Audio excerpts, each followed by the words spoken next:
The people of Easter Island developed a unique way of selecting their leader, known as the Birdman, in an extraordinary contest held every 12 months. Using testimony gathered from islanders in the 19th century, researchers have been able to piece together how that contest worked. It's centered around the sacred village of Orongo, perched high on a cliff top and overlooking this rocky islet. It's the breeding ground for huge colonies of seabirds. Thousands of sooty terns would arrive in early September, and you would see these dark clouds gathering. You could hear them 3 to 5 kilometers away before they arrived. Once the birds arrived, the contest would begin.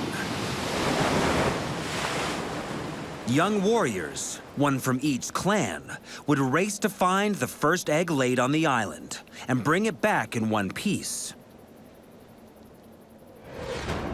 The clan chief whose warrior won the race would then become a living god, the Birdman, for the following 12 months.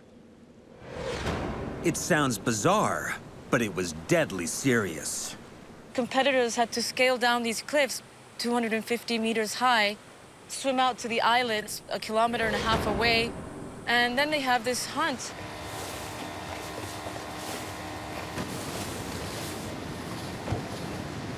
The Pacific Ocean swell gives an idea of what the warriors had to contend with.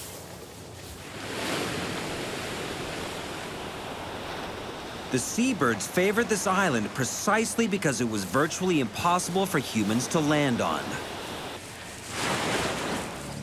It would have been very hard to try and land on a day like this. And we have to think that this occurred in the winter months here on the island. There's also sharks. If you imagine trying to scale down the cliff, racing down, you might have some cuts and things. And there's sharks that frequent these waters. So it would have been very, very dangerous. But they would do this because it was this pride to be the person who found the sacred egg. Once a warrior found the egg, he had another problem to deal with.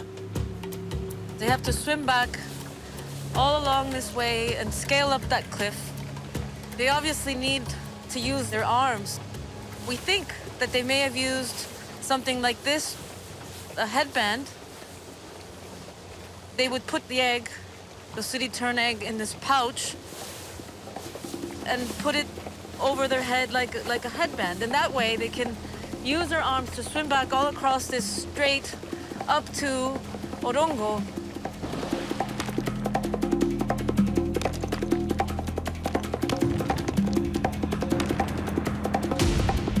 It must have been very exciting.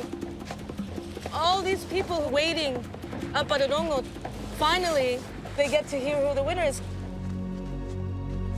To a people who found themselves struggling to survive, it was a sign of hope.